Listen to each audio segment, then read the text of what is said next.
It's easy to get stuck reaching for the same familiar fruits and vegetables, even when you know a colorful variety is key. Balance of Nature's fruits and veggie supplements don't replace fruits and vegetables, but it makes it easy to add more variety to what you already eat. With 31 ingredients that are whole fruits and vegetables, switching it up is easy because we've already taken care of the hard part. Go to balanceofnature.com and get a free fiber and spice supplement, plus 35% off your first set as a new preferred customer by using discount code POD. The Dr. Sky Experience on the Red Apple Podcast Network. At 5 minutes after the hour, ladies and gentlemen, welcome once again to an exciting 2 hours as you tell us with the Dr. Sky Experience. Proudly here on Talk Radio 77 WABC. Great information as always from the realms of astronomy, space, aviation, weather, celebrity guests, and many times stories of American exceptionalism. If you'd like to get in touch with our 2-hour show, we certainly welcome your participation. The contact number, as always, is 1-800-848-9222, 1-800-848-9222. And if you miss some of our programs, as many other shows that you hear on this great radio station, always go to WABCRadio.com for replays of the podcast, and, of course, RedAppleAudioNetworks.com. I'd be remiss if I didn't thank our helmsmen. Who are they? Tony and Bill. They navigate this powerful signal of 77 WABC, as many of you hear 24/7, heard in 173 countries, all 50 states, here and around the nation, around the world, and I'm even confident way out into the cosmos. A powerful radio station with a great, great message about truth, justice, and the American way, too. What are we going to talk about, ladies and gentlemen, with you? I found it very fascinating and very interesting to go into the realm of the subject of aviation. And I wonder how many of you out there in radio land around the nation and even around the world have been affected by the government shutdown and its effects on air travel. As Transportation Secretary Sean Duffy is calming the airwaves, at least the airwaves as far as airlines, slowing down some of those departures and arrivals because the lack of, let's say, many air traffic controllers. As hard as they work, you have to give them a salute, ladies and gentlemen, and we do here on this particular program, working without pay and stress to the max, I'm sure. And let's hope and pray to God that the government shutdown ends so that we can return to safe flying once again with so many people that depend on the airwaves. Also, the tragedy, we'll talk about the UPS Airlines Flight 2976. A great story, ladies and gentlemen, and a very sad one indeed. And we're going to be talking in hour number 2 as we continue to talk about ways to celebrate, in our opinion, Veterans Day, one of the most important calendar dates that you can imagine when it comes to not only men and women who served in the military, but those that gave their lives to this great nation. We'll be talking about that. But who better to talk about the particular subject that we're talking about, aviation, is a guest that we've had here before, and I'm sure he'll join us again. Retired U.S. Air Force Lieutenant Colonel, that is, David Willingham. He has lots of experience, ladies and gentlemen, and with the tragedy that I'm about to explore with you, if you haven't been following the news, a very serious event happened here just days ago in Louisville, Kentucky, UPS Airlines Flight 2976, as it was taking off on its flight, fully loaded with fuel, headed over to Honolulu on about an 8.5-hour flight. Many of you know what happened, but let's investigate a little bit more about this subject as we welcome our very special guest. Good morning, Lieutenant Colonel Dave Willingham. How are you this morning, sir? Hi, good morning, Dr. Sky, and good morning to your radio audience out there. Well, thank you so much for joining us at this particular hour of the morning as we move deeper into our weekend. I could go on for a very long time, but simply many of the aircraft type ratings, your resume reads very long here. I'll be proud to mention this, and of course you extrapolate on it. Aircraft type ratings are the Boeing 777, the MD-11, the aircraft that we'll be talking about, the MD-10, the DC-10, the L-300, an aircraft that many people may have forgotten about, but I'm sorry if they have, the great Starlifter with its 4 TF-33 engines, sometimes referred to during the Vietnam era, as you probably know better, the Hanoi Taxi, the Learjet, and the R-22, if I'm correct, is what, a Robinson helicopter? Is that correct, sir? Yes, sir, that's it. And so many certified flight instructor certifications, multi-engine, single engine, and so forth and so on. But in case people haven't heard about this, I don't like to read on this radio show, but here we go, an introduction to what happened in Louisville, Kentucky with the UPS Flight 2976. UPS Airlines Flight 2976 was a scheduled domestic cargo flight from Louisville's Muhammad Ali International Airport in Louisville, Kentucky to Honolulu, Hawaii, that crashed shortly after takeoff on November the 4th this year. The aircraft, McDonnell Douglas MD-11, suffered an engine separation during takeoff and crashed into an industrial area near the airport. The crash killed at least 13 people, including all 3 on board the aircraft, making it the deadliest accident involving a cargo plane on U.S. soil, as well as the deadliest and 3rd fatal accident involving UPS Airlines. The accident, of course, is currently being investigated by the National Transportation Safety Board. Before we get your analysis on this, I'd like to have a replay here of something that many people may have not heard. As we go to clip number 1, ABC News, of course, describing this crash, the horrific crash, to set the stage for our conversation. And here's how it sounds. We do begin tonight with the new images now emerging of that horrific explosive crash. A UPS cargo jet seconds after takeoff from Louisville, Kentucky. At least 12 people killed, including all 3 on board, 9 people on the ground, including a child. Take a look tonight. Harrowing video showing the plane speeding down the runway on its way from Louisville to Honolulu. Authorities now describing the fiery images as apocalyptic. Smoke and flames coming from under the left wing, that engine then falling off the jet right as it was taking off. Moments later, the plane loaded with jet fuel crashing into a massive fireball, into a petroleum recycling plant and an auto parts warehouse. Plumes of smoke and flames visible for miles. Tonight, fire crews still on the scene, and NTSB team now on the ground, and ABC's Alex Perez leading us off from Louisville. Tonight in Louisville. One of the saddest things you can ever imagine, ladies and gentlemen. If you've seen those videos, it's just absolutely horrifying seeing this big aircraft, almost vertical, 90 degrees, with its wing going down in flames into an area with other combustibles. Let's talk on the other side of the coin, sir. Let's talk about the MD-11. You've flown it. Describe this aircraft to people who may not know anything about it, because you're the one who knows how this aircraft flies. And sadly, we talk about a memorial to those that perished, particularly the crew, Captain Richard Wartenberg, First Officer Lee Truitt, and Relief Officer, Captain Dana Diamond, and to all those that suffered on the ground and those that perished. Describe this aircraft. It's an interesting aircraft indeed.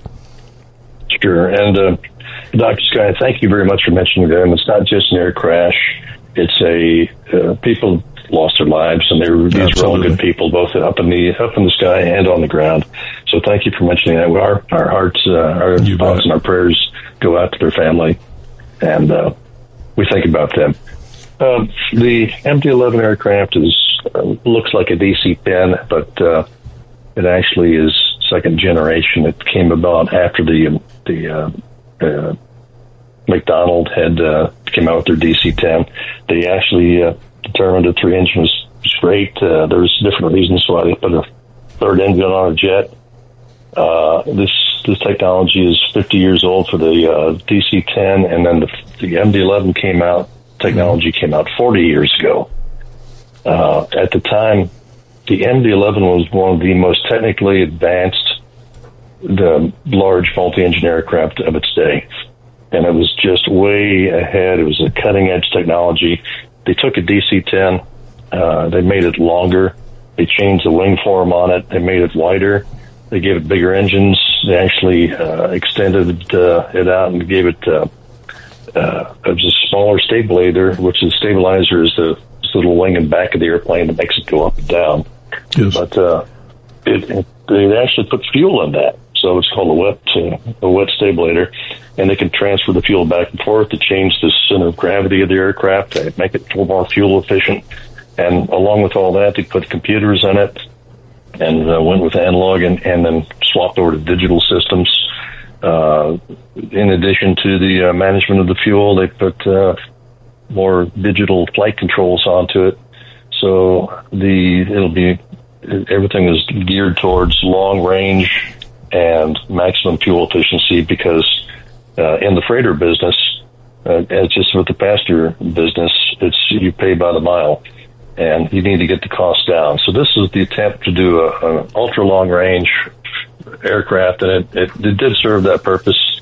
It got the price down, and it's still serving today. That's how impressive it is. Almost 40 years later. This particular jet, I think, that was involved was about 34 years old. So to say that it's in service right now, even after, when this thing was made, there were no cell phones and calculators were just coming out. To say that's pretty impressive, that it can still be in service and still be making money. That's how advanced it was. Now, of course, as time has come by, it's time and for the technology caught up with the 11 and past the 11. So the newer jets are bigger and smarter, and they do a wonderful job about saving gas and reliability. Sure. Go ahead, Seth. No, I want to dispel something here that many people may not know, and I get your opinion as a professional. If you're just joining us on the Dr. Sky Experience, we're fortunate to have retired United States Air Force Lieutenant Colonel David Willingham.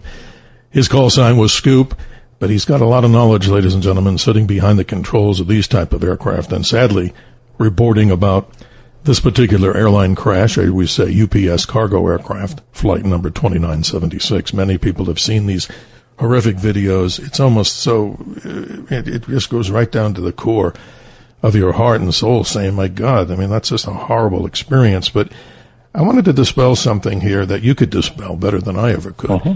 Just because an aircraft is 30-some years old, I'm reading some reports that kind of look at this and say, well, that aircraft shouldn't have been in the sky. It was too old to be flying. And I think that's total nonsense, but I'm not the expert in this. Please qualify that, because I think that's a wrong statement, and I've read it in many different, internet articles that I've just come across. Tell us about that. Sure. Well, some say pilots are too old to fly after 65, but yeah, right. For as far as airlines go, that's correct, but we can still fly smaller airplanes and fly under Part 135 and Part 61 operations. But no, it's actually the maintenance of the aircraft is the key thing there. And that's because you'll see aircraft that they were well constructed, well made, that you'll see antique aircraft flying. You see DC-3s out there flying from the 30s. Those things are 80. I see them all the time here in Arizona, as you know. That's amazing. Yeah. They're still up there. And beautiful. They make money. Exactly. Mm-hmm. So the maintenance is key. And then how they're operated is key too. The firefighting jets and firefighting aircraft are a lot more stressed than just a straight level, a cargo hauler or passenger hauler. So it's how they're operated and the maintenance. So was this one dangerous just because it was that old? No, not by a long shot. Well, I'm glad you mentioned that, sir, because, I'm reading a lot, and people are now with this whole concept here of the government shutdown, effects on, individuals flying. You were telling me, if you don't mind me revealing this, I'm not going to reveal your location right now, but you said you were going to fly. And you went through the Phoenix Sky Harbor Airport. There was minimal delay. Your flight left, and don't let me put words in your mouth, fairly pretty much on time, if I'm correct. So, it was right on time. The airline I was flying was Johnny on the spot. Right. TSA lines were short. So it's really hit or miss. Now, I didn't fly out of the Northeast. I did fly during some of the high volume airports that are more affected by this government shutdown. So I can't speak authoritatively on that, but I know what I've seen out there, what is flying is flying very smoothly. Well, ladies and gentlemen, our special guest, as I've said many times before and proud to call him a friend, retired United States Air Force Lieutenant Colonel David Willingham. He's a pilot with great experience, not only on this particular aircraft that we're talking about, the McDonnell Douglas MD-11, involved in this horrific crash out of Louisville, Kentucky, UPS Airlines Flight 2976. If you have questions in general about aviation, or again, maybe some of our Air Force friends are out there, as we're going to talk in hour number 2 in a good portion of the Dr. Sky Experience, ways to celebrate and commemorate those in our world, those that gave their souls and lives. It's not Memorial Day, it's Veterans Day, the big difference, and we'll talk about it. 1-800-848-9222. But, sir, I want to make a statement here that I think is very, apropos and professional from both sides of the equation here, both you and I. You'll have the chance to respond and give your thought. But we don't want to speculate here, and that would be terrible because the NTSB hasn't done their investigation. They do, if I'm understood correctly, have recovered the black box and the flight recorder, which is totally amazing. I mean, from a horrific fire and crash like that, they do have it. But talk about this. You're the man in the seat. You flew this aircraft. You know it very well. Let's talk about this particular aircraft. loaded with estimated probably, 34,000 pounds of jet fuel. Why? Because it's making a very long flight. The people in the media some of the articles I've read said that it might have had hazardous material on board. That has been, disproven. But describe this airplane going down the runway, because I want to get into some of the technicals here. When you and a co-pilot, maybe an observer sitting on board here, 3 individuals on that ill-fated aircraft, you roll down the runway with full power, you get the clearance from the tower, and I'm being basic, and you move to a position called V1. Talk about this from your seat, flying this MD-11. What are some of the parameters that you go through so people out there who may never get to see beyond the cockpit door, you'll hear it from a real pilot? Sure, absolutely. And by the way, thank you for saying that about we're going to stick with facts on this. There's a lot of YouTubers out there and other folks they're conjuring up all sort of ideas to get clickbait. Some are spot on, others are just wild and far-fetched. So we're just going to stick with the facts on this and get your viewers exactly armed in with the information that would help them out make decisions and kind of know what's going on. Yes, sir, I agree. As you bring the freighter out, and I was actually the captain of a MD-11 with their competitor, UPS's competitor. However, we worked closely with UPS. Of course, there's a little rivalry there, but we have friends on both sides. I've contacted my friends over to UPS. When one of us falls, we all fall, and we all stick together on this, and we learn from each other. FedEx has had a fatality with their MD-11.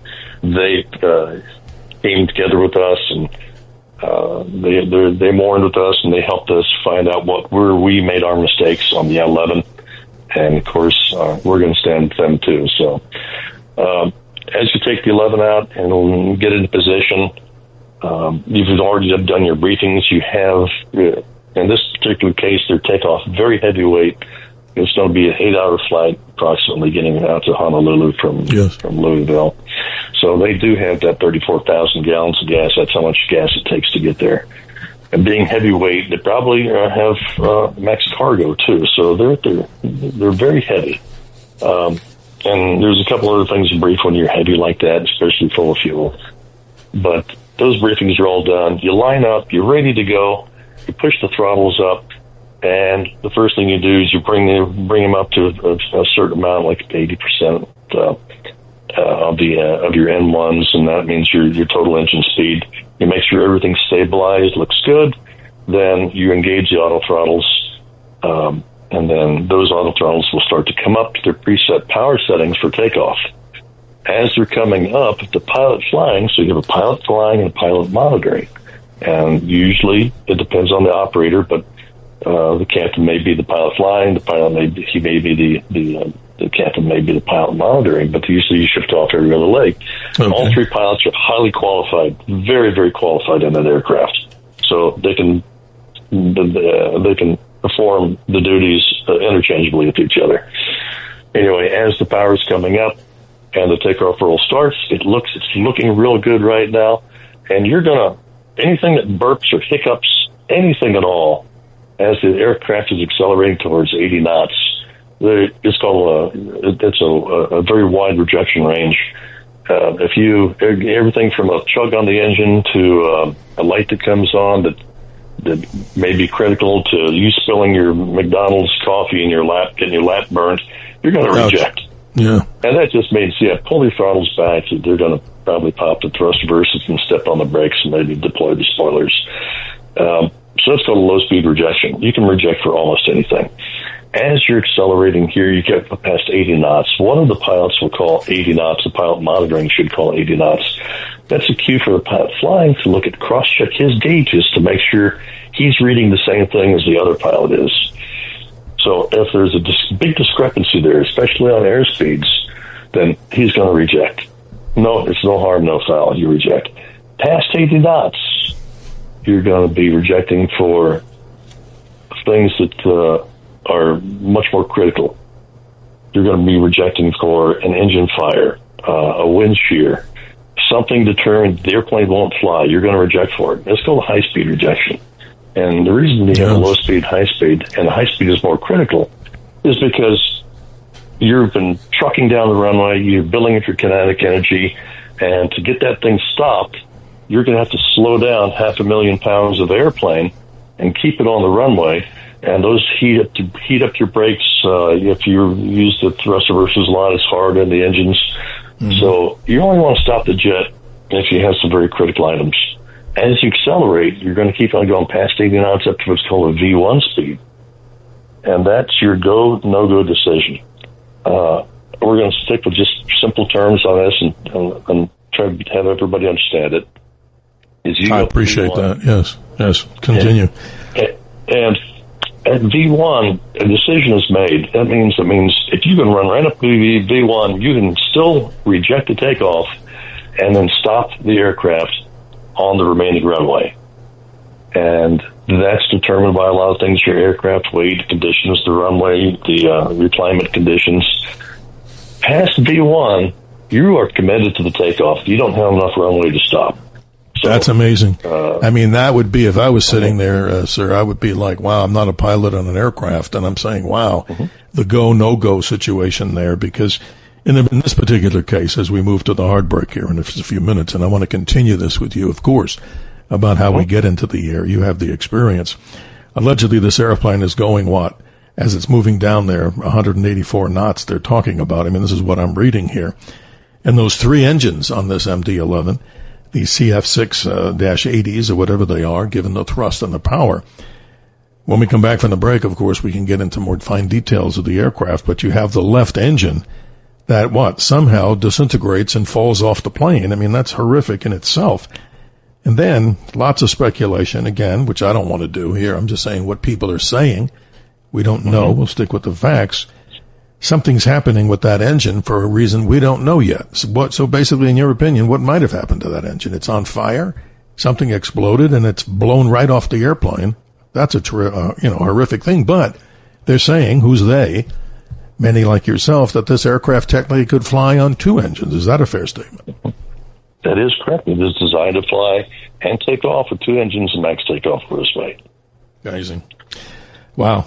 And the story continues because it's a horrific story indeed. And again, God bless those that perished, and especially those on the ground who are just going about their normal daily business activities. I couldn't imagine when you see that video of what's going on. It's not only the jet fuel, but it's also where it impacted, supposedly in some sort of a oil recycling location, adding to the horrible tragedy of this particular event. But again, we're not in the speculation business, right, sir? This is something that we're just trying to report from your side, the facts. Why are we telling this story? Because it's very important to understand how airplanes fly. And when they do have issues, obviously stories need to be told. NTSB puts out their reports. When do they normally do this? Do they take years to sometimes come to conclusions? They take as long as they need to, I would imagine. You're spot on that one, Doctor. They'll take, very rarely does a NTSB report come out under 6 months. This one may take up to a year, maybe even longer. Depends on what type of evidence they can gather, how well their detective work is going. They bring all the resources on it, and they want to get it right. They make sure the NTSB are the good guys in the investigation. They want to make sure that they find out what the problem is and then recommend the fixes on it so this won't happen again. Ladies and gentlemen, we're privileged and honored to have retired United States Air Force Lieutenant Colonel David Willingham.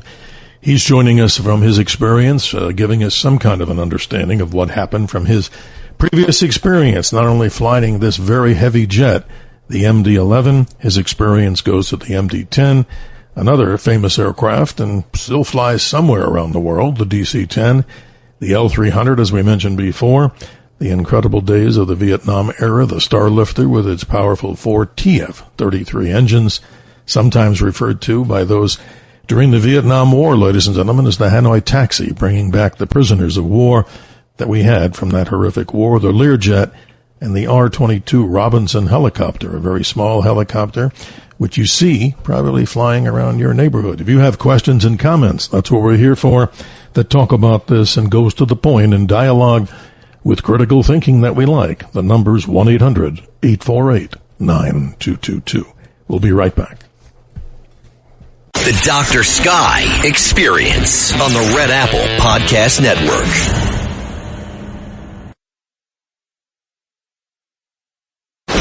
The Dr. Sky Experience. Entertaining and informative. On the Red Apple Podcast Network.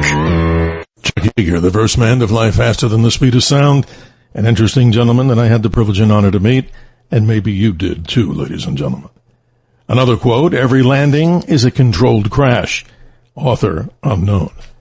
But for all of you out there in the Talk Radio 77 WABC audience, back to the major subject, ladies and gentlemen, of the flight shutdowns across the nation because of the government shutdown. A website that I ask you to go to, you can check and see what's happening in real time at FlightAware.com. That's FlightAware.com. 32 minutes after the hour, we continue with our special guest, a friend of the show, United States Air Force retired Lieutenant Colonel David Willingham. He joins us talking not only about the very sad UPS Flight 2976 tragedy, but his experience behind the cockpit and actually flying this aircraft. Thank you, sir. Let's continue with the callers. You're lighting up the board, as I would imagine. Let's say good morning to Bernie in Staten Island. Good morning, Bernie. How are you doing this morning? How's everything? Good morning. I don't know if I can respond to your person who talked about planes. What I have to say has nothing to do with aviation or planes. Okay. Go ahead. Yes, sir. Continue, or do you want to continue with your scheduled program? Say that again. I didn't quite hear you, sir. Okay. I couldn't hear what he was saying anyway. Let's say good morning. Who's been patient? Bob in Westchester. You're on the air. How are you this morning? Oh, Rob. Excuse me, Rob. Go ahead, please. Good morning. But the first thing I want to say, condolences to the people that were killed. Number one. Mm-hmm. Number two, I'm not a plane mechanic, but I find it very hard for a jet engine to fall for wing. Those bolts were not fastened properly, or they're worn out. That's my opinion. Okay, sir. I appreciate that. Let our esteemed guest comment on that if he'd so desire. That's an interesting comment. But again, we're not going to speculate. We're going to go with what we think we know. And Dave Willingham, you're on. Yeah, Rob, thank you very much for your question and your speculation. So that is definitely a possibility. We don't know what it was, but that would cause a pylon to fall off. Usually that's one of the first things they check for to maintenance, especially an extensive maintenance. And after every pre-flight, post-flight maintenance will go through the UPS maintenance will go through the aircraft and make sure that those things are tight and they generally are not made to fall off. They could also fail, too, during a catastrophic engine failure or some other catastrophic failure of the aircraft. So I'm sure that's what the NTSB is going to be looking at. Rob, please continue. You get the last word, and we appreciate you being part of the show. Your final comment? I guess Rob has disappeared. Well, let's say good morning to Tom in Staten Island. Tom, how are you? You're on the Dr. Sky Experience. How are you doing this morning? How you doing? Dr. Sky, great show. You do a great show. It's terrific. Thank you. Appreciate it. I like that. Lieutenant Colonel, I'm pronouncing your title right. My cousins were in NAM in the Air Force. I was in intelligence, but I heard a rumor. You can tell me if you heard anything about it, either Dr. Sky or you. On the internet, there's always a lot of rumors. Somebody said that it might have been involved with the maintenance company was changed to like an off contract, some fly-by-night contract. There might have been a problem with the engine there coming off. Do you hear anything about that? Go ahead, David. You got the floor on this. No, I have not heard anything about that. I heard that it was doing some deeper maintenance at a different depot facility in San Antonio. Once again, that's one of the things that the NTSB is already looking at. So hopefully they'll do a deep investigation there and make sure that the facility was the correct facility doing the correct job. Otherwise, they'll find out and they'll take corrective action on that. That's amazing. So you got the last word, Tom. I mean, this is interesting. It's so sad when something like this happens. Yeah, there's a lot of rumors, yeah. You're right. It's a great show, Dr. Scott. Thank you. Thank you for taking my call. Thank you for being with us, and I hope you'll join us again there, Tom. Let's say good morning to Edgar in the Bronx. How are you doing this morning? Your question, comment, and concern. Go ahead, please. Oh, hi, thank you, Dr. Strange. Dr. Sky, I'm sorry, forgive me. When I first heard of this tragedy, the words of the person, whoever was reporting it, said about the piece of the plane fell off. And just that notion just strikes me because, as you know, plane's supposed to be one unit. Yes, exactly right. Mm-hmm. But just as it was trying to take off, a piece of it fell off. So I said, "What the?" And the first thing I think of when I hear that is like metal fatigue. You know, that's the first thing that comes to my mind. But so I know this is still being investigated by the experts, so eventually we will have an answer. But the question that I have for your expert, to date, with the history of aviation and the history of finding the causes of aviation tragic mishaps, is there any one mishap that since it happened, that to date it's still not totally explicable? Well, you bring up a good question. David, this is a great one, and how would you respond to that one? That's amazing. There's so many, I imagine, right? Sure, absolutely. Edgar, thank you for that question. I believe the question was that there's a lot of unexplained accidents out there that we don't know what caused them. Right. The answer is you're absolutely correct. And when I say the causes, it's not necessarily a large jet airliner going down. We have small civilian airplanes going down on I won't say routine basis, but a more frequent basis. And you don't know what caused them. They'll do a preliminary investigation on it. I used to work for 15 years. I used to fly Jolly Green rescue helicopters with the Air Force. I moved into the Air Force Rescue Center where we handled all of the overdue missing aircraft, and I'd follow up with some of the investigations that would when they did find wreckage, and a lot of it's predicated on what you can find, because unless you have a survivor or unless you have other type of corroborating evidence, the only evidence is the wreck or the missing vehicle, whether it's a helicopter or ultralight or an airplane. Sure. And if you don't have that evidence, like it's at the bottom of a 12,000-foot ocean somewhere, you can't do a proper investigation, and you can only speculate as to why it's gone. You know, why we still speculate all this time as to why Amelia Earhart, what happened to her. Yeah, that's a good one, We don't have the evidence on it. That's amazing. Yeah, Edgar, there's so many. I mean, is there anything that you think of? I mean, off the top of your head, I mean, you're asking the question, but do you have any one of those that you maybe wondered more about? I mean, we always go and give many of our callers the last word here. I think that's only in proper politeness. No, go ahead. No, thank you. What made me bring that question up is because I do realize from listening to experts, following the industry, that improvement in aviation safety is like almost 100% revolution from maybe it was 80% at one point. But gradually you hear very little about aviation mishaps. And then we have this one. And again, we have to search for the causes. And I'm hoping that we will find the correct cause for this.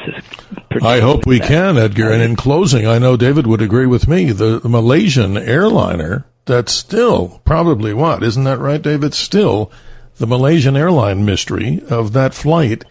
There's never been any real concrete evidence. We're looking to get a guest who wrote a very interesting book to the audience that's listening out there.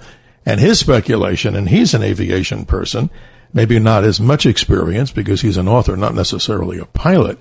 His speculation, Edgar, and to everybody listening, David, as our guest, is that the plane was compromised and sent to Russia. I mean, that's, to me, wow. How did it do that without being traced or found? Why? Why would they do that?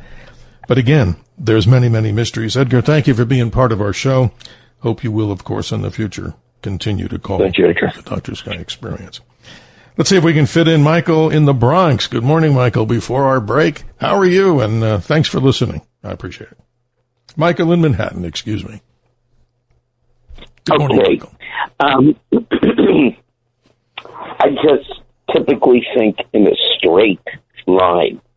So I have a couple of questions. But first, a comment about Google versus the AI alternative.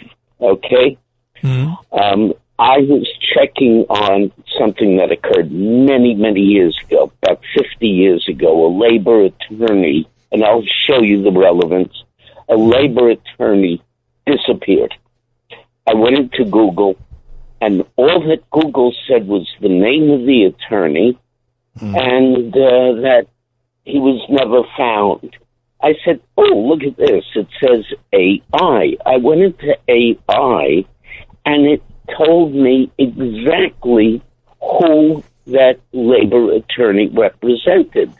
And when I saw different, the different industries that he represented, I said, that guy is either in a barrel somewhere or deep underground. But my point is the following. I don't have access to, one second.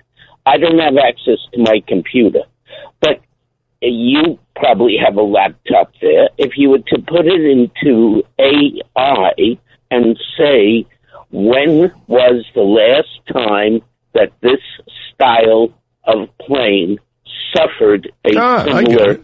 Yeah, okay. Now I'm following your story there. Right. Yeah, it's very simple. And the other question that I ask this qualified airline pilot is, how difficult is it to look up the airline maintenance records and see what was recently done on that particular engine on that plane? That cannot take a year to discover. Well, you bring up some good points here. We're almost up against the break here, Michael, and I don't want to cut you away into the infinite and the cosmos. So let me see if we can get about a minute response from David, and then we'll have to go to the break. Please continue, David. Sure. Hi, Michael.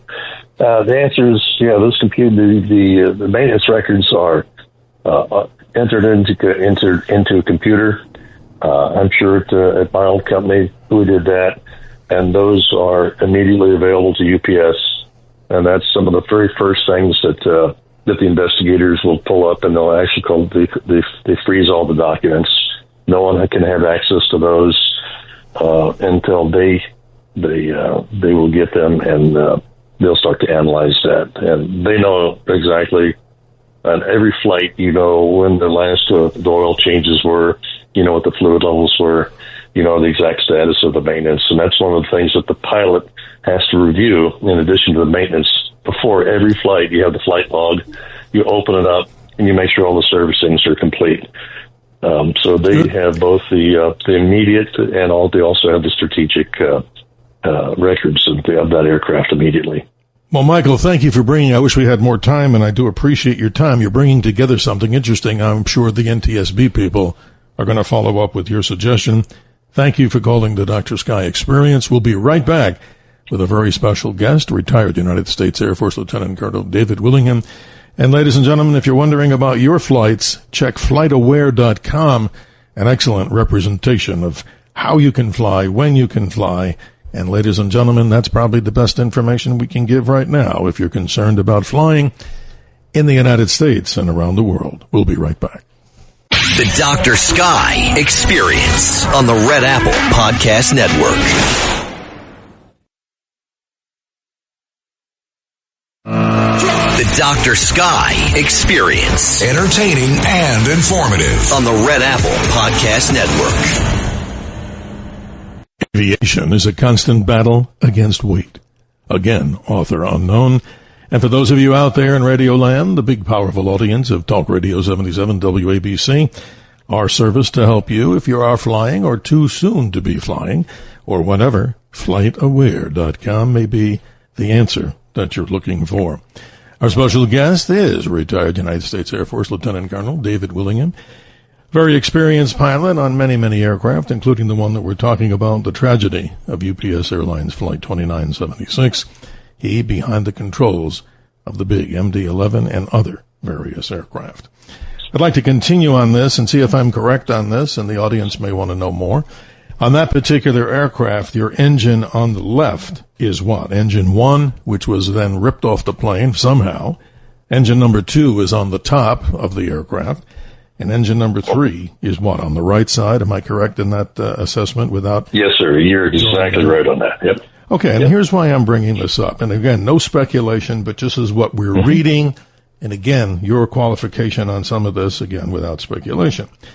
Apparently, some say in the news world that the pylon fairing on that particular engine, engine 1, was ripped off because of lateral G-forces.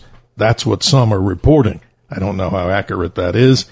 And then on the opposite side of the aircraft, we're talking about, this particular engine number 3, which may have experienced, it's also on some of the videos, and I've seen this, you see some sort of a flame out on engine 3, which some people call a compressor stall.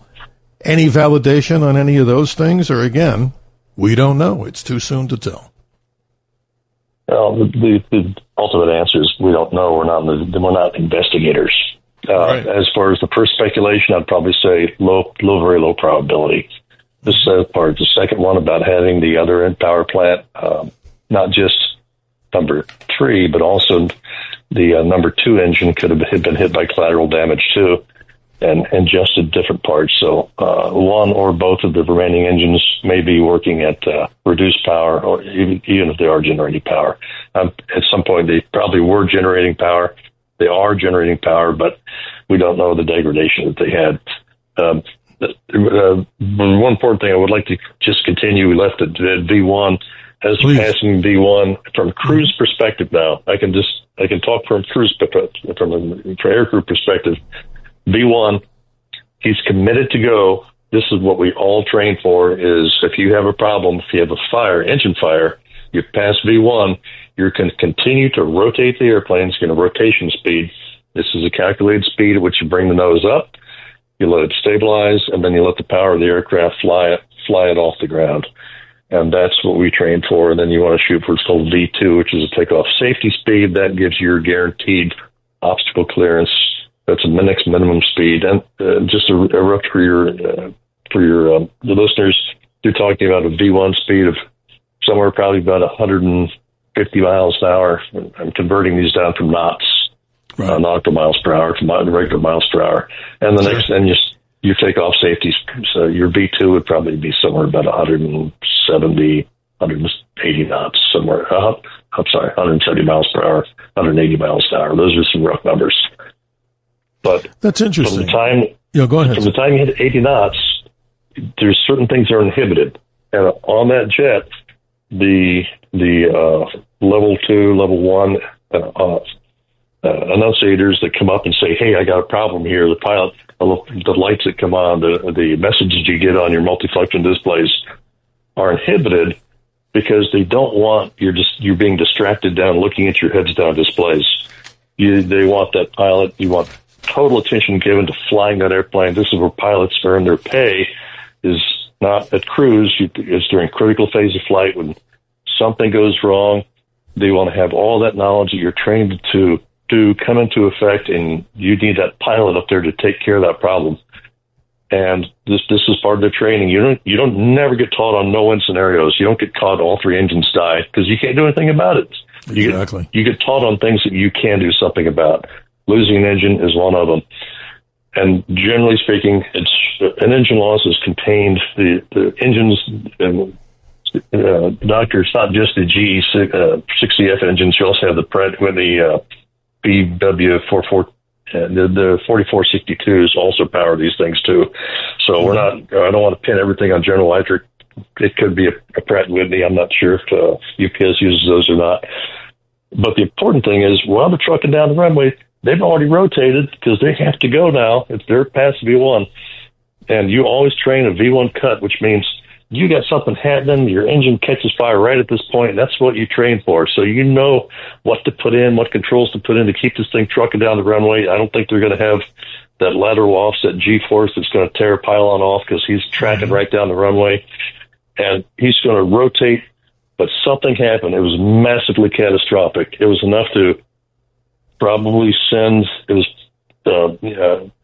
I won't speculate, but in past you'll see compressor blades or the turbine blade sections disintegrate. Those things are spinning at 11,000 RPMs out there, and they have tremendous amount of energy. They'll slice through the fuselage. They'll shoot into the other engines. Wow. They'll catch cargo on fire. But it's having an uncontained like that is very rare. Most of everything that when the engine fails, it's called contained. It's inside. It'll maintain inside the section. That's why these engines are so safe. When it's uncontained, that means that the fire has gotten out of where the fire should be. You want fire in the engine. That's what makes the darn thing go. But anytime it's outside of the combustor sections, and things will start to burn that aren't supposed to burn. When parts of the engine start coming apart and they go through through the outside of the casings and they penetrate outside, that's called uncontained failure of the engine. Catastrophic things can do that. It's down to other airplanes before. Yeah. But this happened right at the time. And what the crew saw was the wings is so far back on the 11. If you stick your head all the way in the corner window and you look backwards, you can barely see a wingtip. They can't see that fire back there. They could see a big fireball. Well, I don't like to tell stories out of kind here, out of line. Yeah. But I once sat in a DC-10 cockpit, one of the big Orbis that was the eye hospital that, travels around the world or did. And I sat in that left seat and I tried to look back, you're right, to see from even that big area, the big windowed area. It's a rather large cockpit in case people don't know on both those aircraft. And you're right, I couldn't see anything way back beyond where the big glass was. I couldn't see my engines or the engines. Exactly. So they have to rely on what's coming up and what's showing. And not only did they have a fire light that comes up, now that won't be inhibited. What is inhibited is the fire bell. That's inhibited from 80 knots, and the aural warning is inhibited until it gets up to a certain altitude. I want to make this comment before the top of the hour, Dave. Sorry to cut you short, because we do have you through the next hour. And it's kind of a variety hour, because they're going to continue with the conversations on general aviation, and many people out there may have questions. But I still want to make this statement, and I want you to corroborate it, that of all the forms of travel, airfare and traveling by aircraft still seems to be the safest of all. I mean, this has been documented for a long time.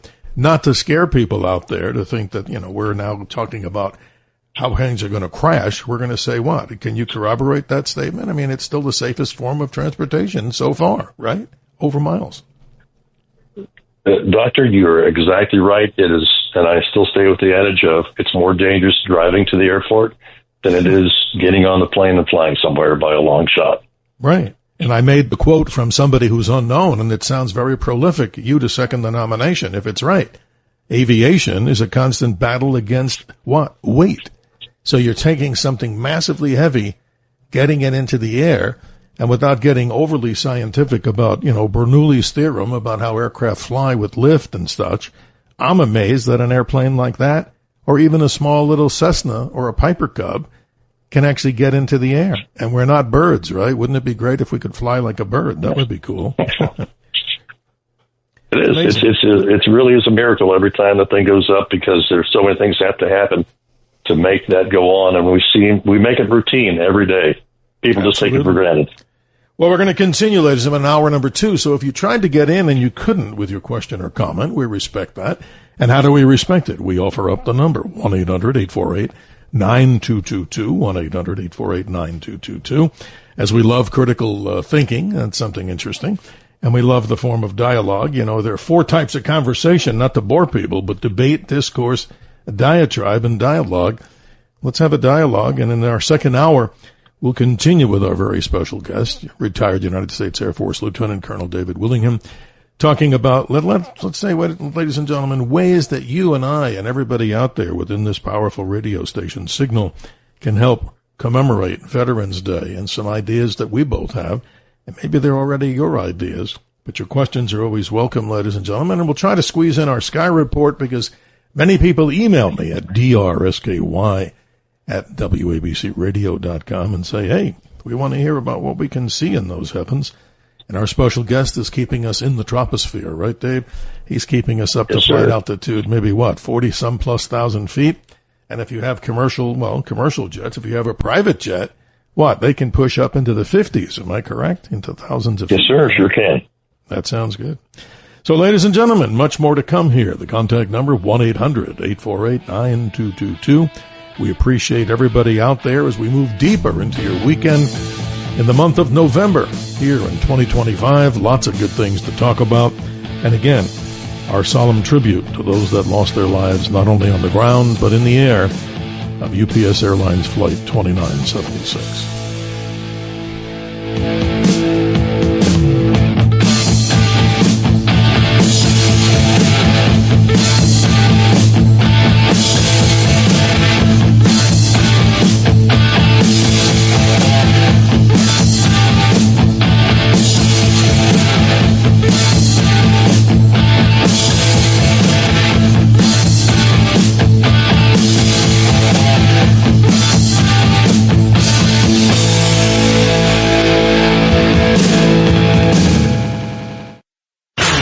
Dr. Sky Experience on the Red Apple Podcast Network.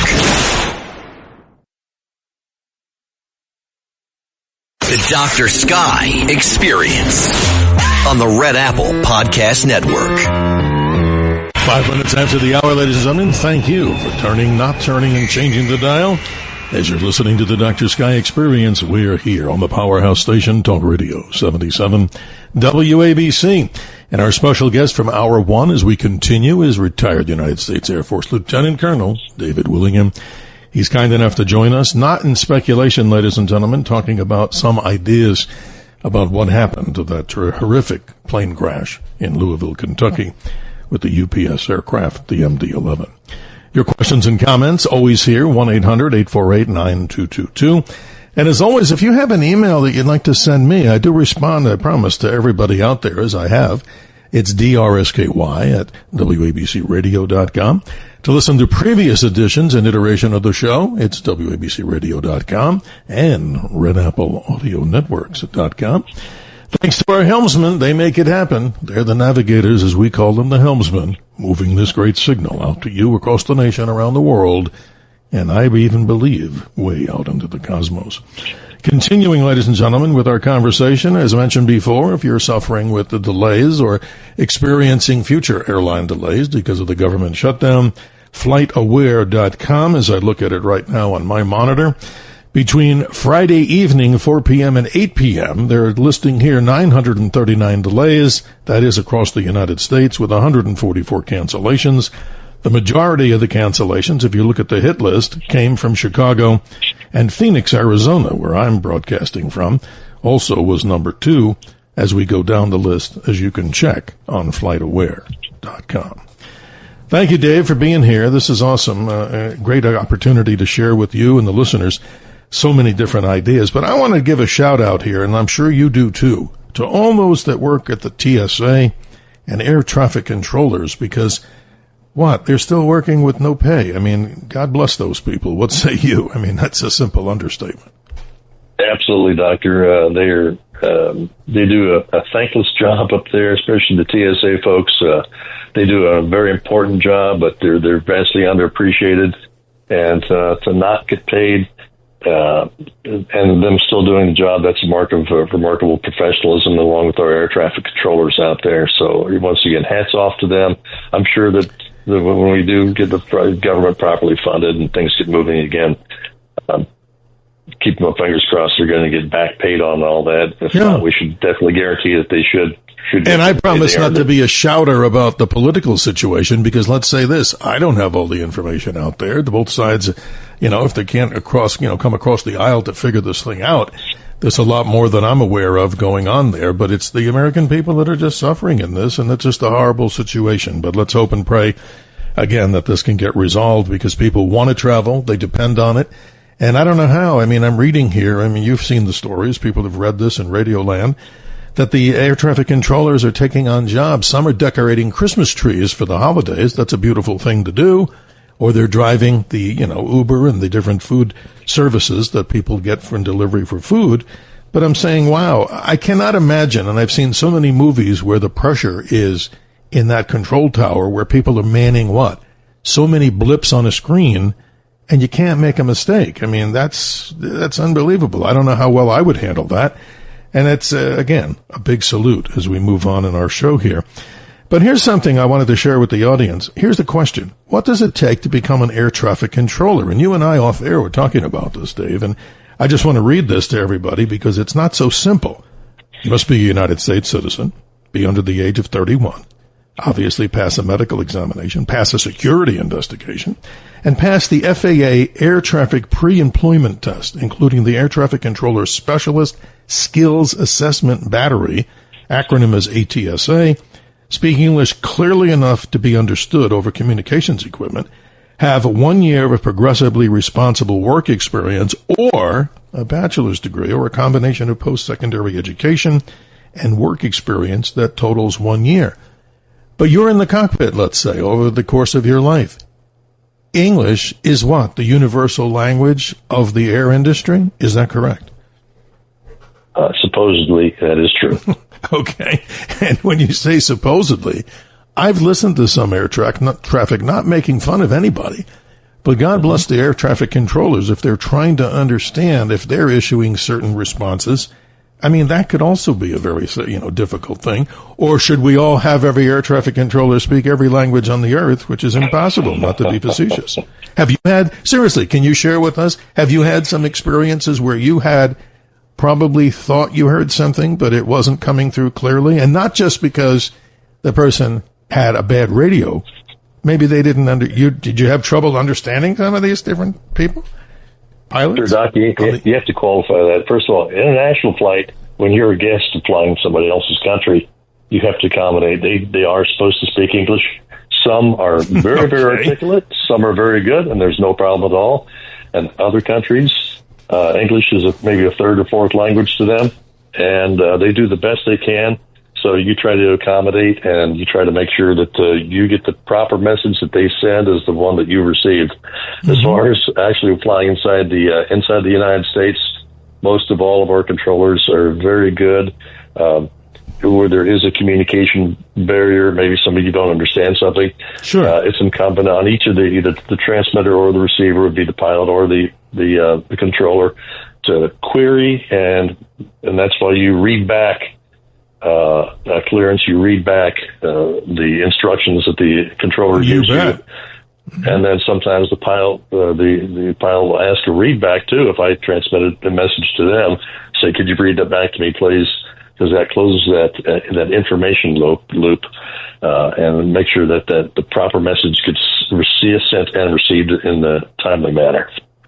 Well, not to make fun of people who speak different languages, of course, but if that is the standard for English, I mean, they have to have some standard. I mean, if they want to change it to Chinese, then we have to learn Chinese. If it's Russian, sure. But again, I read somewhere that it was supposedly, and I think you confirmed it, that English was the language of the air. So there you go. It is. It's the International Conference for Aeronautical Affairs, or the ICAO, back many years before you and I were born there, Doctor.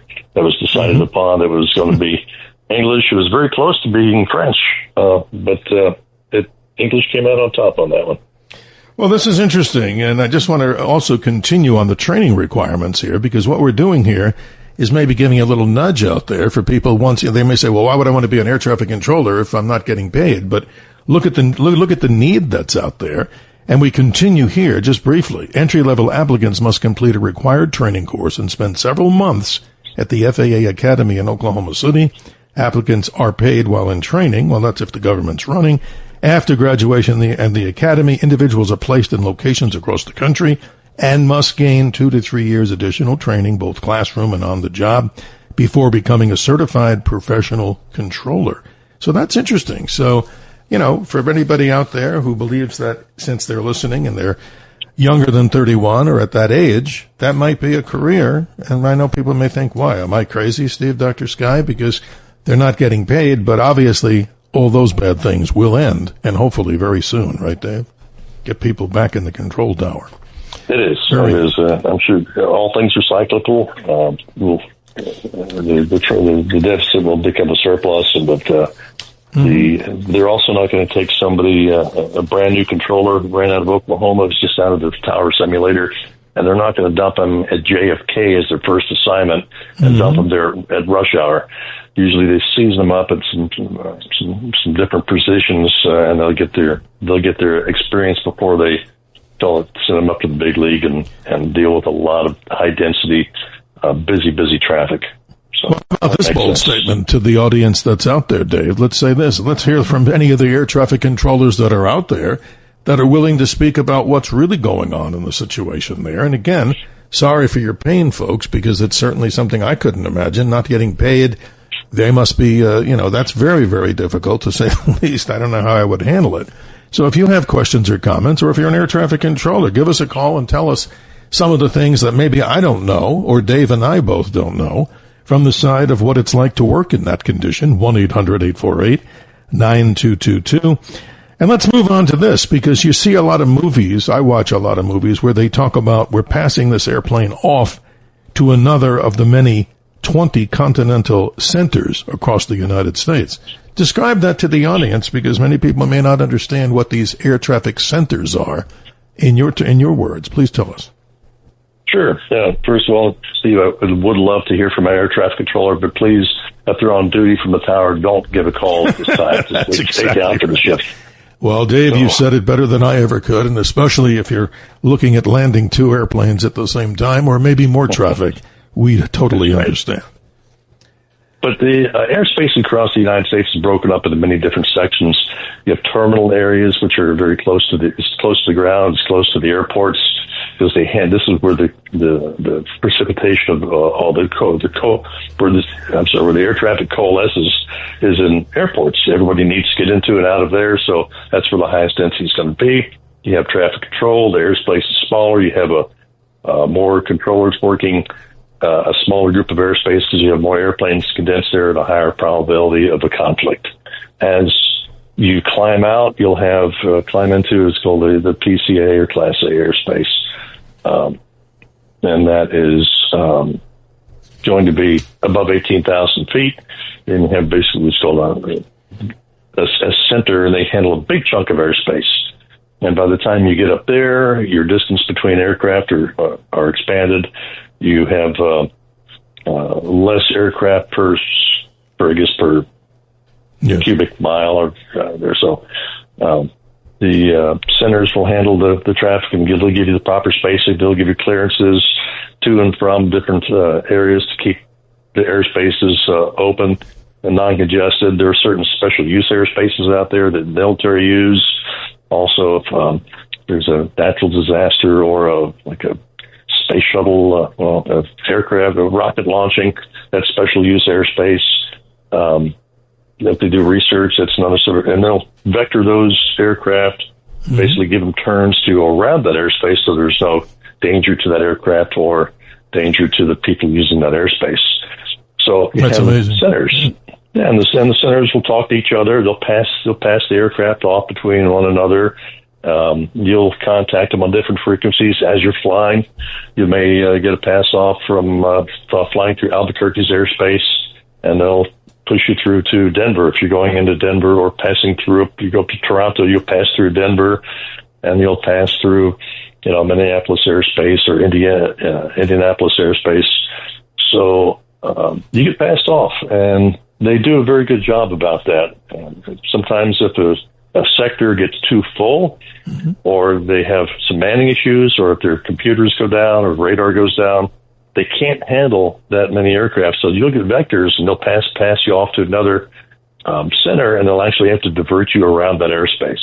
That's incredible. See, folks, as you're sipping your favorite cocktail or watching your favorite movie, or hopefully the person in seat 7A or B is not fighting with somebody on the plane, you're obviously, not to be funny, you look at some of these big areas across the nation, these air traffic control centers. I see one here on my map here. The Salt Lake City region has this monumental area that goes all the way, I guess, from southern Utah all the way up to Montana. So how do they do that? They must have these amazingly powerful radars that just track everything that's in the sky and appropriately across the country in each of these little sectors. They're kind of scattered around like a puzzle that you'd build, like a small puzzle that you'd put together with many, many pieces. It's amazing. Mm-hmm. And they were at one time all land-based radar out there. They still, to a very large extent, we're starting to integrate satellite operations. You'll hear the term ADS-B and ADS in and out, which is automated dependent broadcasting or automated dependent surveillance. And that just means they're using space-based, using satellites to look at the aircraft's transponder, which is their little encoding device that says, hey, this is me down here. And it'll burst it up to a satellite. The satellite will send that down to a center, and then they can get a lot better information that way. But once again, primary radar, ground-based, it's still widely in use. And I think we're trying to migrate away from that into more space-based because it's much more precise type stuff. Got to ask you a personal question. Of all these aircraft that that you've flown and you're qualified to fly, which one was your favorite actually, and why? I mean, that's always interesting. It's like a race car driver, the type of car, to describe the aircraft that you really enjoyed flying. Tell us why. I have to. It's the one I built. If you look at it, it looked like an ultralight. It's called a Kolb Firestar, and single person. Had a little ballistic recovery system to it. It flew at about 50 miles an hour, and I probably never flew the thing above 50 feet, but it was a hoot. It's like a motorcycle in the sky. As far as the commercial aircraft, actually what I enjoyed most was flying the Payhawk, the Black Hawk helicopter, Air Force Black Hawk helicopters. The jets were fun, but it's like, do I like dating brunettes or do I like dating blondes? I love them both. But I think the helicopter was the neatest, funnest thing. It gave us the most diversity, and we got to we served in both peacetime and in combat operations. In that you could both defend in that, and you could save people in that. So, well, Dave, I'm not a pilot, but I can tell you a quick story for the listeners out there, and the number is 1-800-848-9222 for what everybody in Radioland has for commentary on these subjects. Here's something interesting. Many, many years ago, a gentleman in a town called Wickenburg, Arizona, kind of very rural, he had his home in this community where you fly out of your garage. Well, you can come out of your garage and you just take the airplane and fly down the little runway right from your home, and you go back to your garage. And he invited me. He was flying these little BD jets. I don't know if you're familiar with those little tiny things like you see in the James Bond movies of days gone by. Yeah, BD-5J, yeah. BD-5s. So he had something. I thought he had a BD-5 or whatever. No, he opens the garage and he says, hey, we're going to fly in this little Breezy Easy, whatever it was. Experimental was on the side. And it was two chairs, like two lawn chairs, I kid you not, with this very strange skeletal structure wing. And he said, hey, why don't you sit in the back seat with a little, like a little seatbelt? So he takes off down the runway, and I'm like, this is crazy. We're flying up to a mountain, I don't know, maybe a couple of 1,000 feet. Honestly, I felt like I was going to fall out of it. We go over the desert, and he flew low over a herd of cattle, and I said when I got back, oh, thank you, but I don't think I want to do that again. That was the weirdest experience of my life. But you had a plane like that, is what you're telling us? Something like that. I did, and it was a hoot. Well, first of all, you build it yourself, and you risk your own life with the skills that you've employed, and you fly the world. It's a very much more simpler, easier, gentler way to fly. You fly over orange groves. You can smell the oranges down there. You fly over the cattle, you can smell something else down there. But funny. It was just a hoot. If you want to land somewhere, I'd land on the beach, and you get out, and people just love to come over and say hi. And we had fly-ins, and it was a very non-threatening, enjoyable way of flying. And it was grassroots. We had people that were stockbrokers and trash people and aviation enthusiasts and people who are housewives out there in our ultralight group, and they loved aviation. And that's what I loved about it is there were no monikers, there were no there were no the status symbols. Everybody was there because they loved aviation. We'd sit around. Doesn't matter if you were rich or poor, but you loved these machines. And what a great time that was! It was just this pure love of aviation. And it brought the brotherhood and sisterhood together. God, it's nice. Great. Wonderful. I may have to get my head on straight about that, because it was a wild experience sitting in a lawn chair, but if I really think about it, it was kind of cool. But ladies and gentlemen, 1-800-848-9222 is the way to get in touch with us. We welcome your commentary and observations on a wide variety of subjects. But Dave, as I mentioned to you before, both of us are veterans. Obviously, I served for a short time in the Army, you, United States Air Force, and I'm sure your story could go on for many, many hours. But I wanted to transition, ladies and gentlemen, our way on the Dr. Sky Experience to salute all of our veterans, as we know Veterans Day coming up. Veterans Day, of course, began as Armistice Day on November 11th, 1919, to commemorate the end of World War I. After World War II and the Korean War, the name was changed to Veterans Day in 1954 to honor veterans of all wars, initially moved to a Monday. In October, by a 1968 act, it was returned to its original date of November the 11th in 1978, and a date that has been observed ever since. So our salute to everybody in the United States military, men and women. And that's interesting, because you and I were talking off air about ways to, commemorate and honor those that are veterans. And tell me a little bit about the activities that you've been doing. And I'm sure we'd like to hear from many of the other people out there about things that they do to help our veterans. And believe me, ladies and gentlemen, every little bit helps. And certainly, Dave, let's begin with your stories about ways to help a veteran, because this is amazing. Well, sure thing. And the very first thing I've noticed, and especially myself, I don't feel like I was anybody special. I was a guy doing a job. And I was saying, they say, thank you for your service. I really honestly say it was my privilege, because it was my privilege to do that. And I was honored and I was privileged by having bestowed that honor of America. And I was able to serve in that capacity as a pilot and as a jet pilot and as a rescue pilot, and to do many other things. And we have many, many, many other folks out there who both were at the tip of the spear, and others who were loading the spears, and others who were there just to ensure that the machine and the works and that the defense of America was intact. So, with that being said, if you go to a veteran, almost every veteran you'll hear say, "Well, they're like, I was just doing my job," and they really mean that. You bet. They were also the time when we were all enjoying Christmas and Thanksgiving. There's somebody out there on the front lines protecting us, and amazing. Those are the folks we want to say thanks to, and especially the older folks, the people who protected us, who protected America while we were growing up. We couldn't protect ourselves, and they were out there on the front lines, and they were making sure that we were safe and we had safe country to grow up in.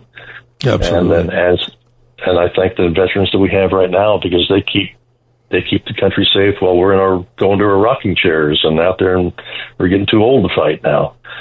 So we want to say thanks to them. We want to say thanks to the young ones, to the old ones, especially the ones who have served in our time of war. We're losing most of our World War II veterans now. The veterans from the Great War, which is World War I, are all gone. Their time has expired. Yes. But we still have World War II. We still have Korea, Vietnam, the recent conflicts, everything from Grenada right up to Afghanistan and the war on terror. So we want to honor them. And how do we do that? In many ways. We'll talk about that. We'll talk about that as we continue here, as we almost approach the hard break here. But, I looked at a picture the other day of American soldiers on D-Day in the landing craft. You see the faces of those individuals. I'd say a good majority of them never made it across the beach. We all know that. So it's amazing. I know that one of the traditions, of course, in the Oval Office, and I'm sure President Trump does this, as Ronald Reagan did, every time he would be in the Oval Office, he would make sure that he had his suit jacket on. And why? And somebody just looked at that and said, well, why, Mr. President? And one of the responses President Reagan gave was, for all those that died, this is hallowed ground. And we celebrate their service to our country, that the highest of locations with the pinnacle of power. That's an amazing way to respond. And I'm sure the current President Donald Trump does the same thing. But I can imagine any other disgrace like that, if you didn't do that, that would be sacrilege too. against the United States and those veterans. So it's an amazing one of the way, you would expect that at the highest levels of government, and I'm sure that continues.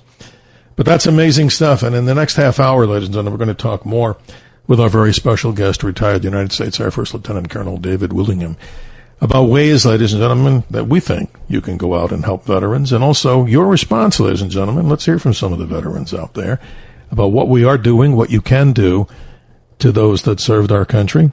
1-800-848-9222. We'll be right back. The Dr. Sky Experience on the Red Apple Podcast Network.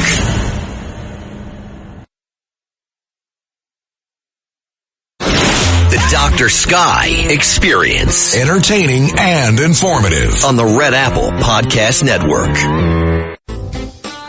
Any nation that does not honor its heroes will not long endure. A quote from the great President Abraham Lincoln as we continue at 32 minutes after the hour. A mixed bag, ladies and gentlemen, in hour number 2, talking with retired United States Air Force Lieutenant Colonel David Willingham, sharing in hour number 1 his experience as a pilot and his time in the United States Air Force flying and certified in many particular aircraft. Dave, the phone lines continue here. Let's say good morning to Dion in the great state of Georgia. How are you doing down there, sir? Good morning to you. Good morning. Your guest is excellent. Great presentation on the whole area of the aircraft safety issue and how they're going to examine the aircraft. And you, Dr. Sky, excellent leader, or whatever you want to say. You're a great spokesman for asking questions that the general public would like to know. One question I was wondering, I didn't hear any traffic controllers calling. Is there a period of time in which they could be out that they have to get recertified, or is there certain retraining, or they just come back on the job? I haven't heard. I don't know if there is something that's necessary for them to go back on the job. Great question, Dion. I have no knowledge in that. I'll defer that to David if he has any comment on that. Go ahead, please, Dave. Sure, Dion. Thanks for that question here. Yes, they have currency requirements they have to meet, just as air crew have to meet, because they're FAA certified. So they have, in addition to their basic skills and their basic, if they've been off the job for long enough, they do have recurrency. I can't speak authoritatively on what the current recurrency requirements are, but yes, they're not going to let somebody start to control aircraft if they come in cold, and especially if things have changed since they were out for either an illness or a vacation or some reason. So, yes, they do. What exactly it is, I don't know. Maybe we'll have one of our controllers who are listening call up, and we can get some words right from the professionals. That would be amazing, Dion. But your comment and your question is very interesting because, again, our salute, and I'm sure you would second the nomination, and everybody else out there. A big thank you to the people that are not getting a paycheck, that are there on the job, and I can only imagine how difficult that is for those that have families, or even if you're a single person. Dion, you get the last word, and appreciate you calling from Georgia. Please continue. Thank you. Thank you again, Dr. Sky and Lieutenant Colonel, and also I honor all the veterans that served and are serving. It's really been a privilege when I served, and again, great show. Look forward every weekend when you come on the air because yourself and your guests have always been top notch. Well, thank you, sir. I really appreciate that. I mean, we started this a long time ago, and I have to thank owner and operator John Katsimatidis and the executive staff with Chad Lopez and everybody else that's back there. I'm here in Phoenix, and I'm 2,159 miles away from that location, ground zero there. But it's amazing because that's the same diameter, Dion, as the diameter of the moon. So when you look out there right now, that lends us into our little sky report here that people always ask me, since that was the part of the show that we started with, a long, long time ago. So if you're looking, ladies and gentlemen, Dion and everybody listening, and of course, David, the moon is now waning. It was full just a few nights ago, a supermoon, we call it, the full super beaver moon. What a beautiful sight it was. But what's interesting is that moon moves on to its last quarter, so you see half the illumination, of course. That's amazing on the left side illumination. But get set, ladies and gentlemen, for an interesting meteor shower. This is one that's really famous, and it coincides when the moon is going to be not as visible. It's called the Leonid meteor shower. And this will take place during the evening of the 16th into the morning of the 17th from the zodiac area, constellation Leo the Lion, of course. And these meteors are amazing because every 33 years they swarm in a big storm. And we hadn't had one since 1966, but they do show up. So if you look in the eastern sky after midnight till dawn, I know that's early for many, but hey, you're listening with us, you're our family. That's a good one. But here's something interesting about the Leonids, ladies and gentlemen. Before he became president, Abraham Lincoln in 1833 witnessed one of the most incredible meteor storms ever, all thought to come from the Leonids. And he himself witnessed something like people back in that day, 1833, something that they haven't seen since. There's been big upticks in Leonids, so get set for that, because the moon moves on to its new phase, and hopefully, with no moon and clear skies, you get to see that.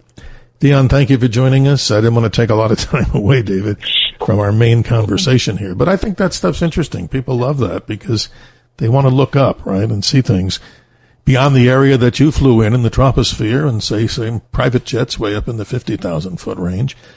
But that's interesting. But now back to our main tenant here that we're talking about, the conversation points for Veterans Day. Give us some suggestions from your side. I mean, you have some good ideas. You and I were talking about this off air. Please continue. Yeah, I do. Just one shout out. We've like veterans, and to fall back to our first hour right there, Richard Wartenberg. He was a 141 pilot, a fellow veteran. He perished in that UPS plane. All three of them, Richard, Lee, and Dana, were all heroes in my book. They absolutely did a very heroic job in their 60 seconds of tumultuous tragedy. So hats off to those professionals and good bad that perished. As far as honoring veterans, doing it several ways. It's always nice to hear, we thank you for your service. That is nice. Obviously the parades are great. I have a military Jeep, belong to a military vehicle club, and it's always nice to drive that in a big parade because you get all the crowds out there. But I also do it in smaller areas too. I've learned that, especially out in Arizona, we have a lot of aging population, and a lot of our aging people are veterans. They can't get out to those big parades. They can't get out to that. And where they live like in trailer parks, the mobile home parks. Exactly. So we've been getting some requests to do private parades, and or they have their groups. They get together. They can come out. They line the street, fiercely patriotic, and they can't get out into the big groupings. They have physical limitations, or they're just getting too old to battle the crowds. They don't have any way to get out there. So we bring the parade to them, and it brings tears to my eyes. We'll be I'll be driving my Jeep very slowly. I'll put a couple of the veterans in my Jeep, and first we have music that we play, World War II music or patriotic music, and these people will be in their wheelchairs and their walkers, and they fight to stand up and salute the flag when they come by, because it brings back memories and the shreds of of them being young and what they fought for. And they tear up and they just cry, because that sense of patriotism is just as strong in that old body as it was when that body was young. So we try to bring it to them. So any chance you get about having to visit, doesn't have to be big parade. I mentioned we had been, Doc, we talked off channel about visiting a veterans hospital, about visiting an older folks, and just say, hey, where are your veterans? I'd like to just talk to them. I like to listen to their story. Sometimes it's not what you have to say to them. It's sitting down and having someone listen to a old forgotten war horse, and you listen to their stories, and you can get and learn so much from that, because history repeats itself. And I get more out of it than they do. No, you're absolutely right. I mean, not to stand on a soapbox myself, but I do a lot of presentations at senior communities talking about the space, world and the astronomy. But I also do my dedication to the people there, but not just in giving a speech. Who am I?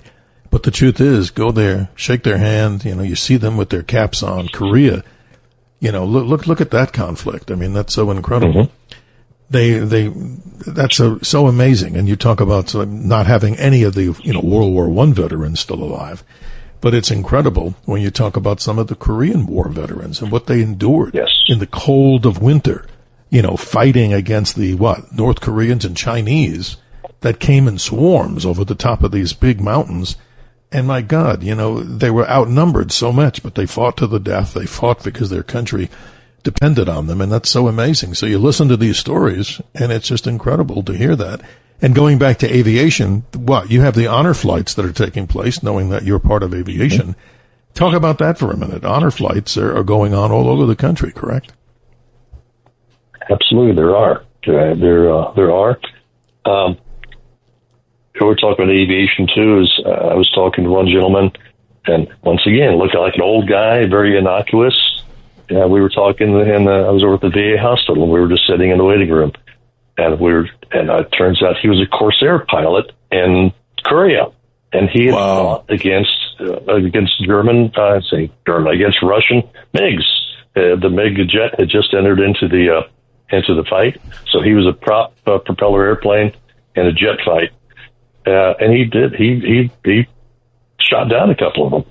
Pappy Boyington's famous airplane from Baba Black Sheep, right? That's amazing. The F-4U Corsair. F-4U Corsair. Well, I love it. So you and I are on the same frequency, and I'm sure many out there in Radio Land know the particular stories. But again, the main tenet of this is, again, saluting our veterans that are, you're right, not everybody can come down to the parade. Not everybody wants to go to the parade, not because they don't have the love of America. It's just that they're incapacitated. And again, like you mentioned too, going to the VA, what about those that are, just immobilized? They can't get out of bed and they're still suffering from things. A nice hello and a thank you, I'm sure, brightens the day up for 1,000 years, doesn't it? It is. And what's amazing is these folks were young at one time. You see them at the last part of their life. You see an old person there. A lot of these people did heroic actions and are largely forgotten. Just ask them, just talk, and they'll open up and they'll love that. That's probably the best gift you can give, is be a good listener. And there's so much to learn. I got another one that I want to mention too. Let's not forget about the wives who have endured the loss of their husbands in time. Think about that, ladies and gentlemen. How many women, the widows of some of these, veterans, and even existing right now. I always do that. I do a celebration to the life of the veteran. It's usually the male, right? And there's also women that served. But what about the wives who miss their husbands? And that's a love that I can't even imagine. That's just so beautiful. But Dave, the clock rules, and we'll continue to talk about this, ladies and gentlemen. Your stories are important, ladies and gentlemen. As always, 1-800-848-9222. As we move deeper into your morning here, as we're on the cusp of a very, very important day, let's not forget it. Veterans Day coming up, November the 11th, just around the corner.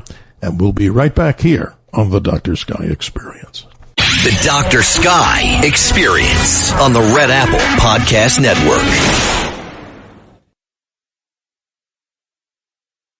The Dr. Sky Experience. Entertaining and informative. On the Red Apple Podcast Network. Freedom is never more than one generation away from extinction. We didn't pass it on to our children in the bloodstream. It must be fought for, protected, and handed on for them to do the same. A quote from President Ronald Reagan. 47 minutes after the hour, we're speaking with retired United States Air Force Lieutenant Colonel David Willingham.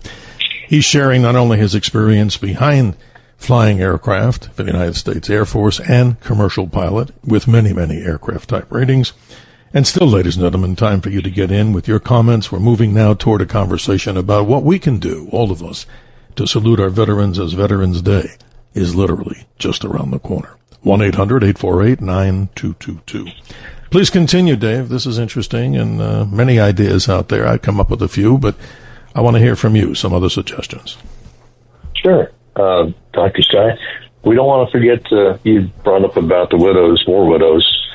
A large group of people we don't want to ever forget about are the Gold Star mothers. Absolutely. Fathers.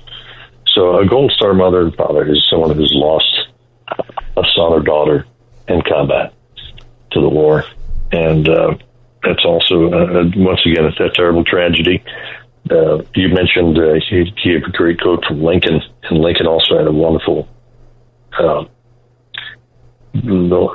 speech that he made about an altar of freedom. It was 1864 to Lydia Bixby, who lost 5 kids, 5 sons in the Civil War.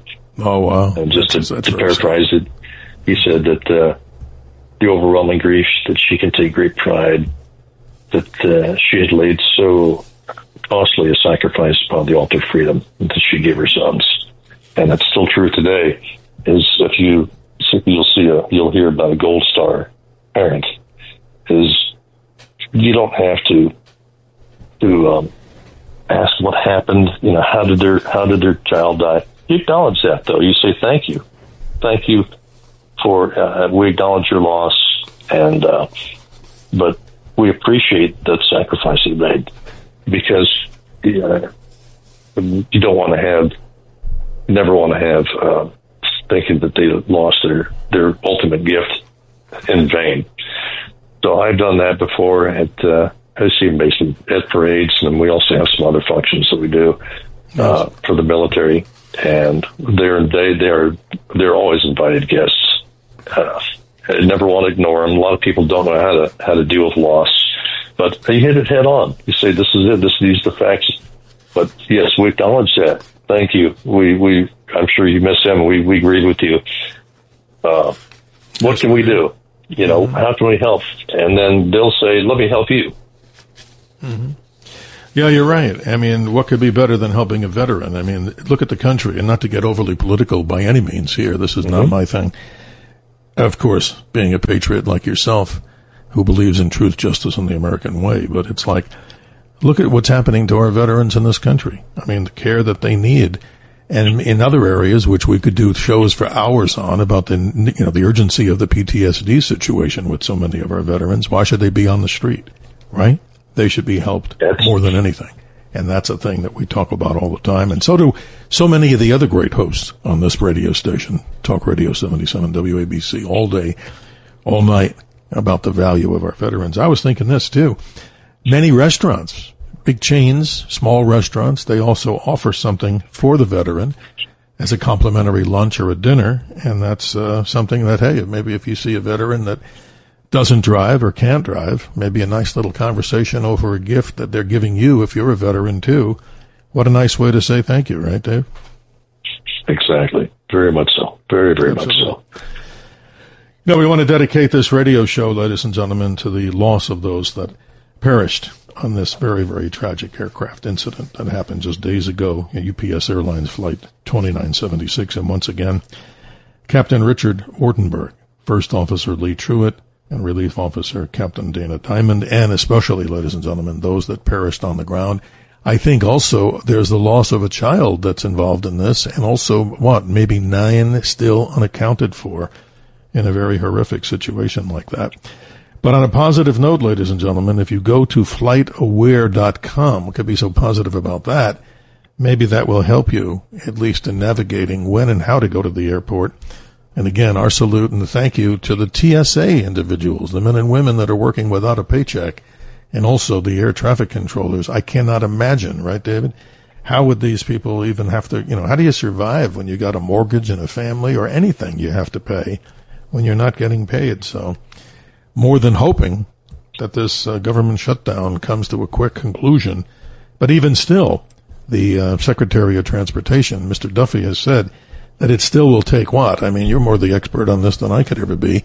It's still going to take maybe a couple of weeks, to get back into the saddle, to get this back to normal. Wouldn't you think? That's a common sense comment. Yeah, it will be. You can't just jump right back into it. And although we'll try to, as soon as we get this cleared up, we want to put as many assets on it as we can. Absolutely. Yeah, it's interesting. Yeah. Go ahead. No, please continue, sir. You got the floor. Oh, no, I said you definitely want your air traffic controllers with your head in the game. You don't want them thinking about a secondary job they have to take at Costco, or, asking if they need orders with fries with that extra order.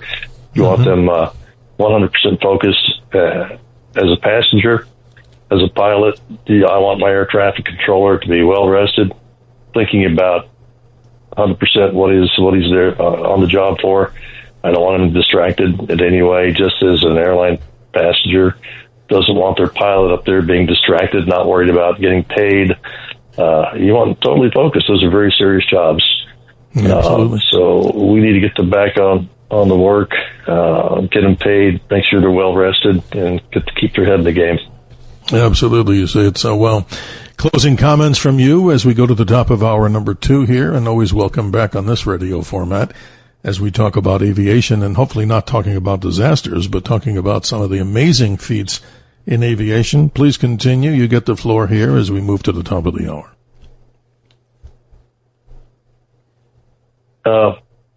No, we beat this one up about the UPS issue. These guys did everything they possibly could. I just want to reiterate that they had a very short time to handle the situation, which was not winnable. They were handed not only no luck, it was bad luck. It was the worst scenario that every pilot dreads. Is you could have Chuck Yeager and Neil Armstrong behind those controls, and it still would have crashed because the airplane gave up on them. It failed. So we'll learn from this. We'll be better from it later on. Once again, there'll be new regulations, new procedures. It's written in blood now. These people pay the price. So we thank them. We're going to miss them. And we, like I said, our thoughts go out to the family. Aviation still remains one of the most safest means of transportation out there. I have no reservations about hopping on any jet out there, any aerospace vehicle that's well maintained and well crewed. It is safe, 100%. You bet. And another thing I wanted to add about Veterans Day too, not to shift totally, but it's along the same alignment.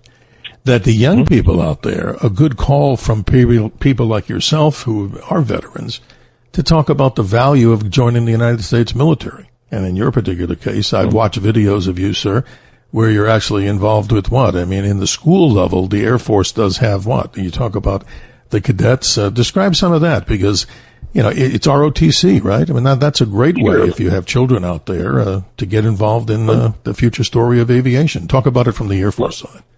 Absolutely. Let me put a plug in for this. Well, first of all, going into the regular military, that is absolutely wonderful. There's the Service Academy is one way to go into it. You have ROTC, which is another way to go into it. There is OTS, Officer Training School, which is another way to get it onto the officer ranks. Enlisted, enlist. My first wife, I call it my late wife. She passed away 13 years ago. She was enlisted. I appreciate that very much. She's a much better person than I was, but also much prettier too. So, but we miss her, and she was enlisted. She made her way to Master Sergeant at the time when it was very difficult for women to achieve in the world, and she was one of the women who was a trailblazer, and making Master Sergeant and senior grade as a woman at that time was quite an accomplishment. So I'm very proud of her for that. And then I had remarried, and I remarried another military woman who was she's a pilot, and she was in the Air Force. She was in for a decade, and without any exception, everybody who's in the military said they're better for it. They learn discipline. They learn teamwork. It's irregardless of the sex or the religion or the race of the person next to you. They're your brother. They're your sister. You fight together. You live together. You eat together. So if anything brings us closer together, that forced us. Dave, you say it so well. As a team, make each other better. No misogynists here on this side of the microphone and yours. But here's the deal. This is amazing, and maybe we salute the female pilots. Let's talk just a moment. Many, many years we've been covering the Thunderbirds and Blue Angels at air shows, and that's amazing stories for another time. But what I can share with you is, wow, seeing some of the lead pilots that are females flying the F-16 and the U.S. Air Force Thunderbirds and the F-18s and the Blue Angels, that's incredible because I can't imagine how I would be able to fly at all, and especially upside down, looking at the other pilot, man or woman, only about 8 to 10 feet below or above you. That must be totally incredible. And many of these pilots are females because they're qualified. They're damn good at what they do. And I met one that was just absolutely amazing. She was an F-22 pilot, and if anybody tells you that they were a backseater in an F-22, they don't know their aircraft. That's correct. Yeah, and that's exactly right. Yes. My wife she used to fly C-5s in the Air Force. She's flying almost $1 million airplane. That's amazing. And to be continued, unfortunately, time runs out. David, thank you so much. We salute you and all the veterans out there. Thank you for your input. Now we pass the torch, ladies and gentlemen of Dialogue, to TJ McCormick for the other side of midnight as he takes you just around the time when the sun once again rises. We'll see you again. Clear skies, health and happiness from me, Steve Cates, Dr. Sky, here on the Dr. Sky Experience on the Powerhouse radio station, Talk Radio 77 WABC. We'll see you soon.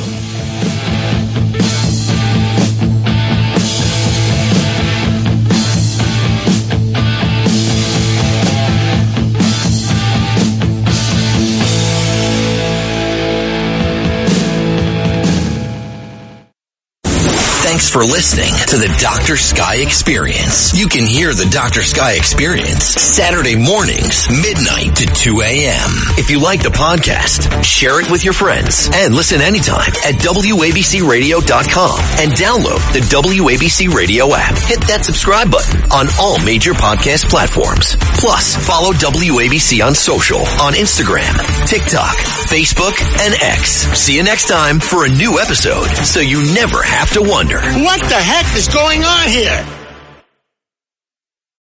If you're looking to create, grow, and sustain your wealth, download and subscribe to the Pain Points of Wealth podcast at BeBullish.com with Bob, Ryan, and Chris Payne. It's your podcast for market insights, money tips, and real talk on the economy. Download and subscribe at BeBullish.com.